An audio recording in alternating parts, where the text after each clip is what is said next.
Buenos días, estudiantes. Espero que se encuentren muy bien usted y toda su familia. Saludos cordiales. Después de un buen rato no habíamos podido, o mejor dicho, no les había grabado un video. Solo les había enviado enlaces que relacionaban el tema, ¿verdad? Pero en esta ocasión he decidido hacerlo así, perdón, porque el tema lo requiere.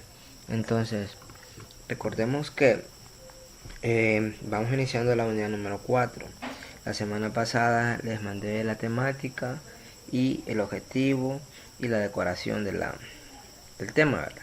Entonces, como la unidad se llama la literatura narrativa, perdón, el cuento realista, ese es el tema que vamos a desarrollar en este momento. Es muy importante hacer énfasis y ver la diferencia. Por ejemplo, los diferentes cuentos que hemos visto, hemos venido de esto a lo largo de lo que va del año escolar. En la primera unidad vimos cuentos maravillosos, en la unidad 2 vimos cuentos de terror y en la unidad 3 vimos el cuento policial. Y el último evaluación que hicimos fue del cuento Crímenes en la calle Morgue. Entonces en esta ocasión vamos a hablar sobre el cuento realista, sus características, en qué consiste, qué refleja la literatura realista y por último un par de autores. Lo principal que tenemos que entender en esta ocasión es en qué consiste, qué son. Los cuentos realistas pretenden presentar el mundo tal como se percibe. Por eso suelen incluir bastantes y detalladas descripciones de los ambientes donde transcurren los hechos y de los personajes que en este intervienen. Eh, en ellos se reflejan aspectos reales tales como costumbres, humor, tradiciones regionales, problemas sociales y económicos, entre otros. Esto es muy importante que lo entendamos y que a la hora de que estemos delante de un libro o un cuento realista podamos encontrar estos puntos. La costumbre, ¿qué es la costumbre? Son tradiciones que un pueblo siempre viene realizando a lo largo del tiempo. Tradiciones regionales. Las tradiciones regionales se refieren a aquellas situaciones que son propias de una misma ciudad o de un mismo país, porque pueden ver, o mejor dicho, tener tradiciones en Guatemala que nosotros no tengamos acá, y así sucesivamente.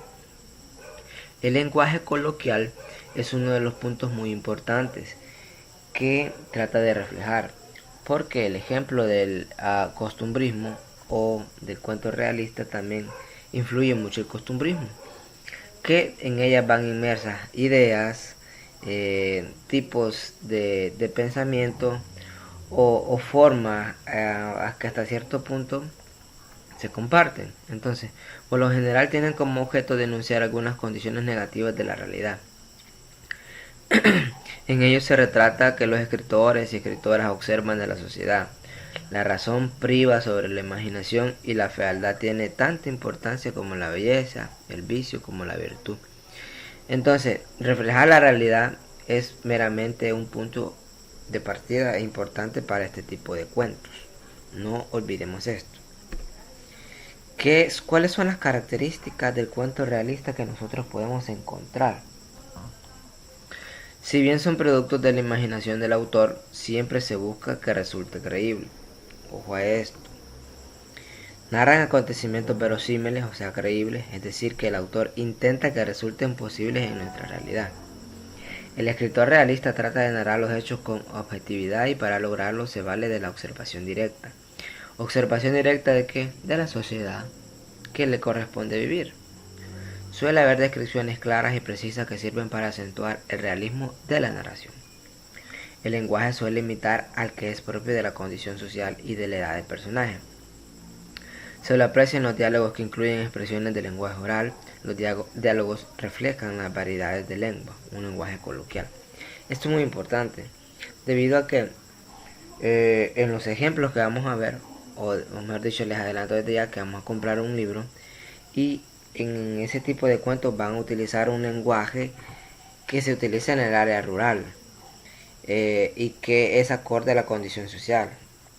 Más que todo, si se trata de reflejar la miseria, la pobreza, inclusive hasta la desgracia, o los vicios como la venganza, la maldad, las supersticiones como los mitos, las leyendas, que son parte de nuestro contexto, como por ejemplo el mito de la ciguanaba, del cipitillo, una casa embrujada que esté sola, que vive debajo de un árbol grande. Entonces todos esos puntos son que trata de reflejar y llevar al autor a sus cuentos. Lo digo esto porque es lo que vamos a ver. El libro que se llama es Cuentos de Barro, del escritor Salarrué, que es salvadoreño. Eso es lo que vamos a ver. Estas narraciones, las cuales son muy importantes en el detalle, puede tener los siguientes puntos. Pintar fotográficamente el ambiente, o sea, detallar minuciosamente cada aspecto, cada punto. Retratar el costumbrismo de los pueblos. Emplear un lenguaje coloquial, presentar un análisis de la realidad sociohistórica. Esto es importantísimo, aquí radica todo. Un lenguaje coloquial, repito, en las costumbres de la sociedad en específico. Y también sirve para reflejar un análisis de la sociedad que se está viviendo. Entonces, así para que me entiendan, el realismo fue un movimiento artístico, también cultural y literario que nació allá en Europa, específicamente en Francia en el siglo XIX, y pues que se manifiesta principalmente en la literatura y en la pintura, donde este realismo trata de prácticamente reflejar de forma objetiva la realidad social de ese momento. ¿Por qué les menciono esto? Porque este cuento, o mejor dicho, este movimiento nace en Europa y nace también con novelas, no solo con cuentos, pero como en este caso nosotros estamos abordándola desde el género de la narrativa, específicamente en la subdivisión del cuento, es que se los he mencionado y lo hago a referencia, por ejemplo, nada más allá en Francia están otros escritores como Stendhal, que es de Francia, con su libro La Cartuja de Palma y el Rojo Negro. Honoré de Balzac, también de Francia, con su libro Papagoriot, La Bolsa, La Paz del Hogar, El Mensaje, Un Príncipe de la Bohemia. Estos son cuentos.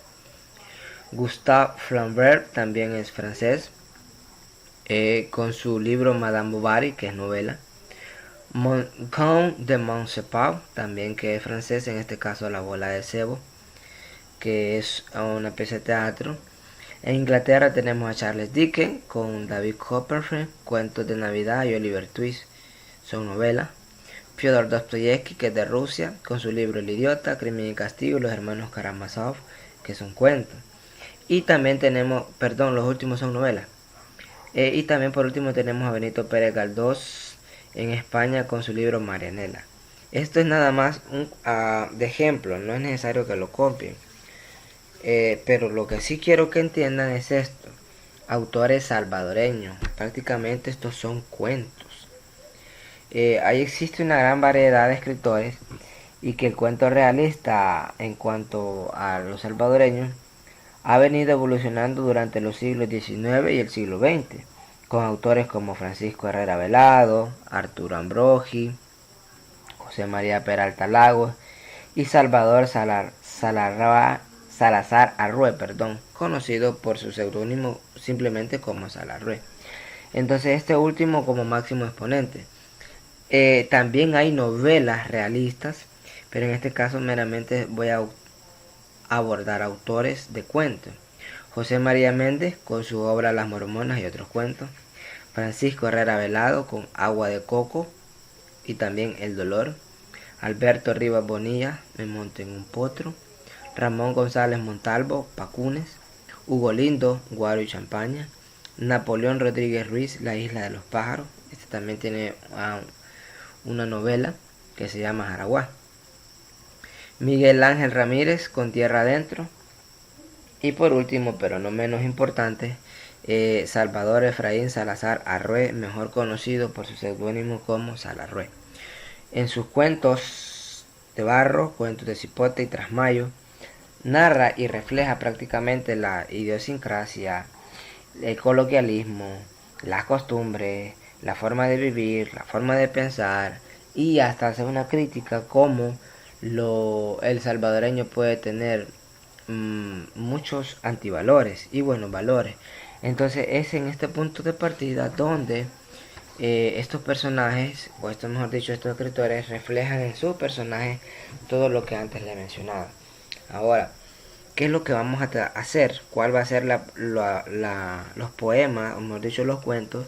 Tienen que comprar el libro Cuentos de Barro, porque se los voy a evaluar la siguiente semana.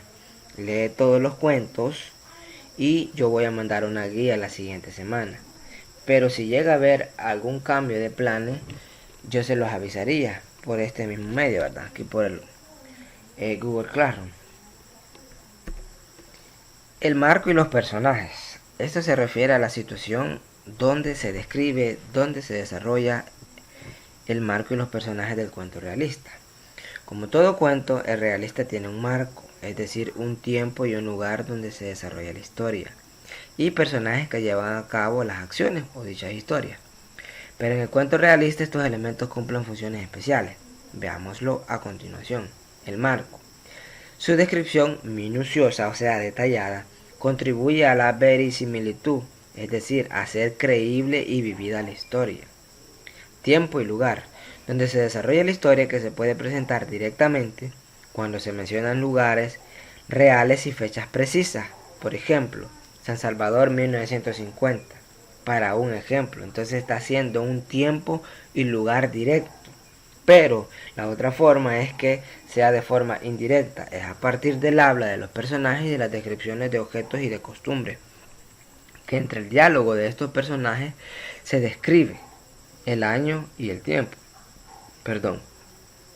Y por último tenemos los personajes, que a través de ellos percibimos la realidad de su época, la región geográfica donde viven, la clase social a la que pertenecen, el oficio que desempeñan, etc. Si estamos delante de este tipo de personajes, siempre van a ser personajes de clase baja. Ahí podemos encontrar un campesino, un labrador, un agricultor, inclusive hasta ladrones podemos encontrar siendo personajes principales, etcétera. Esto es todo en cuanto a la temática, espero que la hayan entendido. Las indicaciones son las siguientes: copiar la teoría vista en las diapositivas que les he presentado y anexarme un pequeño texto donde usted exponga una interpretación, o sea, lo que entendió del tema, pues. En la parte final dice lo que entendí y ahí me va explicando lo que usted entendió. Enviar los apuntes por este medio como hora límite a las 2 p.m. Y vuelvo y repito, debe de comprar el libro Cuentos de Barro de Salarrué para que si dentro de 8 días o de 15 días vamos a hacer un breve examen, pero es necesario que usted lea los cuentos antes, ¿verdad? Y vaya encontrando ahí y decir, esta es una costumbre, esto es un lenguaje coloquial, esto es una tradición, este es un misticismo, o este punto es un mito leyenda salvadoreño. Todo eso se refleja, todo eso recopila, todo eso el autor lo trata de reflejar en su libro. Entonces esto sería todo, jóvenes, espero que se haya entendido. Nos vemos hasta la próxima semana, cuídense.